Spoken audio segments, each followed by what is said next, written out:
Before the green flag even drops, Las Vegas is already on fire.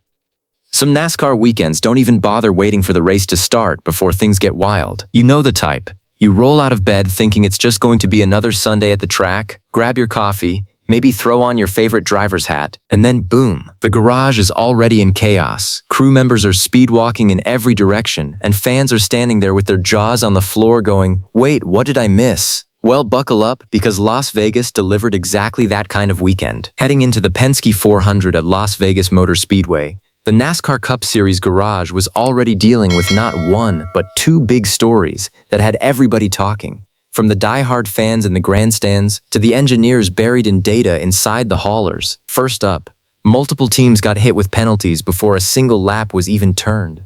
Second, one of the sport's biggest names wasn't exactly keeping quiet about how he felt. And look, if you follow NASCAR week in and week out, you already know, when drama like this erupts before the engines fire up, it can flip an entire race weekend upside down.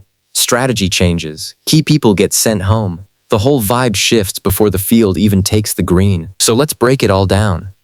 The inspection chaos, 4 teams, 4 penalties. NASCAR officially confirmed that 4 Cup Series teams failed pre-race inspection multiple times on Saturday at Las Vegas Motor Speedway. And when you fail inspection more than once in NASCAR, the sanctioning body doesn't exactly sit around and think about it. They move fast. Now, just to be clear, inspection in NASCAR is never just a rubber stamp formality. Every team is constantly hunting for that tiny edge, that little fraction of an inch or gram that might give their car an advantage. NASCAR's job is to make sure nobody crosses that line. When a car keeps failing, it sends a signal and NASCAR reads it loud and clear. As a result, NASCAR ejected the car chiefs from all 4 teams before the race got underway. The teams caught up in all of this were the number 2 Penske Ford, driven by Austin Cindric, with car chief Eric Bailey shown the door. The number 2 Penske Ford, 10 Cowlig Racing Chevrolet, driven by Ty Dillon, losing car chief Troy Langford Jr. The number 16 Cowlig Racing Chevrolet, driven by AJ Allmendinger, with Giron Antley ejected. The number 24 Hendrick Motorsports Chevrolet, driven by William Byron, losing car chief Jacob Bowman. Now here's the thing people sometimes overlook. Losing your car chief isn't like losing a spare wrench. This person is the heartbeat of the team's race day operation. They oversee how the car is prepped. They're the link between the shop and the pit box, and they're making calls all weekend long. Kicking them out before the race even starts? That's a serious gut punch. And it didn't stop there. On top of losing their car chiefs, all 4 drivers also forfeited their pit stall selections for the race. If you're a casual fan, that might not sound like a huge deal, but trust me, it absolutely is. Pit stall position affects how smoothly you get in and out during stops, how much you risk getting tangled up in traffic on pit road, and ultimately how much track position you can hold on to. Lose a good pit stall, you could lose spots you spent 50 laps building up. Just like that. Byron speaks up, and he wasn't holding back. Of all the drivers affected, William Byron had the most to say, and honestly, fair enough. The number 24 Hendrick Motorsports Chevrolet failed pre-qualifying inspection twice, which automatically triggered the penalties and sent Jacob Bowman packing for the weekend. Byron didn't sugarcoat it. While he acknowledged NASCAR's right to enforce the rulebook, he made it pretty obvious that the whole situation stung. He said something along the lines of, "It's frustrating when this happens before we even get on track. Our team works incredibly hard, and losing a key crew member like this definitely makes things harder." And honestly, that reaction hits differently when you think about what goes into preparing one of these cars. Engineers pulling late nights tweaking setups, crew members going over every bolt, every panel, every millimeter. These guys pour everything into race weekend. And then something like this happens before they've even turned a wheel in competition. It's the kind of thing that can mess with a team's momentum before the race even gives them a chance to find their groove. What makes Byron's situation even more interesting is this. He's already won at Las Vegas. Back in 2023, he figured out this track and took the checkered flag. So now you've got a guy who knows how to win here, walking into race day with penalties hanging over his head and a compromised pit strategy. That's one heck of a subplot. To his credit, Byron also made it clear the team wasn't going to sit around sulking. His message was simple: regroup, reset, and go race. That's the NASCAR mentality in a nutshell, really. Whatever happens off the track, once that green flag waves, none of it matters anymore. It's all about what you do on the racetrack. The bigger picture, the fact that 4 teams were caught up in this at the same time naturally turned the garage into a debating club. Crews were swapping opinions on inspection standards, whether the penalties fit the violations, and what it all means for the weekend ahead. That's the kind of behind-the-scenes buzz that most fans never get to hear, but it absolutely affects the energy going into a race. And that's really the takeaway here. Before a single lap was run at Las Vegas Motor Speedway, 4 Cup Series teams were already playing catch-up. Austin Cindric, Ty Dillon, AJ Allmendinger, and William Byron all have a mountain to climb, each dealing with lost personnel and a strategic disadvantage that could ripple through the entire race. In Byron's case especially, it's a fascinating storyline. Can a proven Las Vegas winner shake off the early drama and remind everyone why he belongs at the front? Or will the pre-race chaos end up casting a shadow over his whole weekend? Because that's NASCAR for you. Sometimes the most important moments of a race weekend happen before the race even starts. This NASCAR weekend had everything, and I mean everything. Okay, I genuinely don't know where to start with this one, because what we just witnessed at Las Vegas Motor Speedway was the kind of race weekend that grabs you by the collar, shakes you around, and then out of nowhere hits you right in the heart. We're talking about a weekend with 2 completely different storylines running side by side. One that had you leaping off the couch screaming at your TV, and another that quietly crept up and hit you somewhere much deeper than motorsport usually reaches. One story is pure white-knuckle, did that just happen, car control madness? The other is about grief, grit, and what it really means to come back when life has knocked you flat on the ground. Both of them, unforgettable. Let's get into it. Story 1, the save that defied physics. Early in the race, Shane Van Gisbergen found himself in the kind of situation that usually ends with a crumpled car and an early trip to the garage. He gets nudged up the track, makes contact with Eric Jones, and suddenly the car just goes loose, sliding, crossing lanes, traffic flying everywhere around him.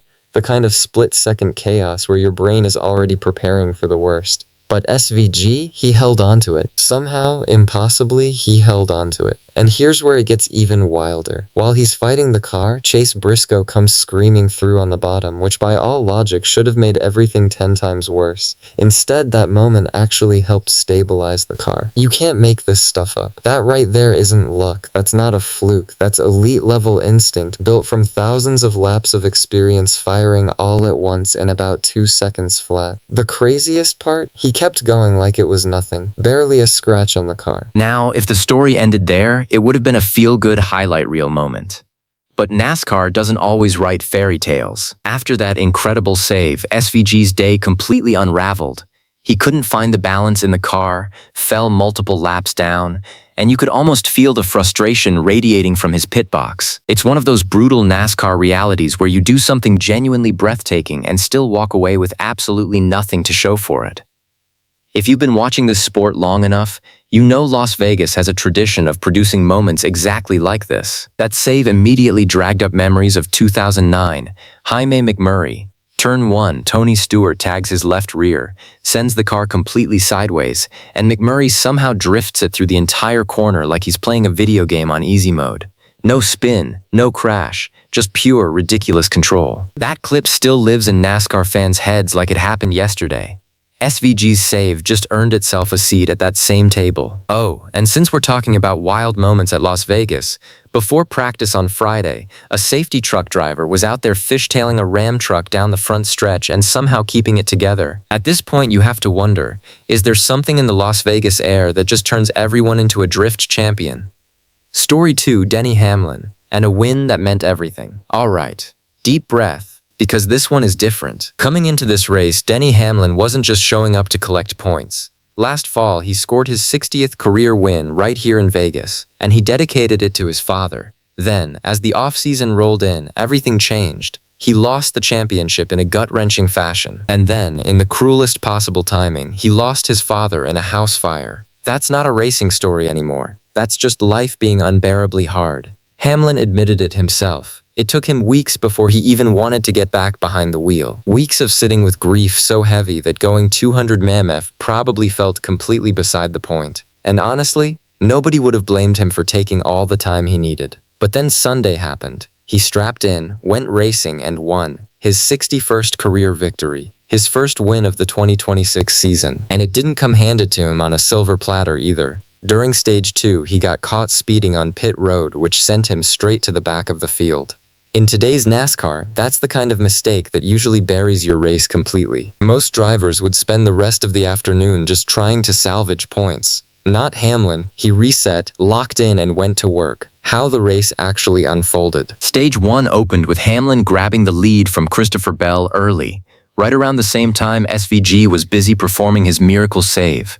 Green flag pit cycles kicked in, caught out Justin Haley and Chase Briscoe for speeding.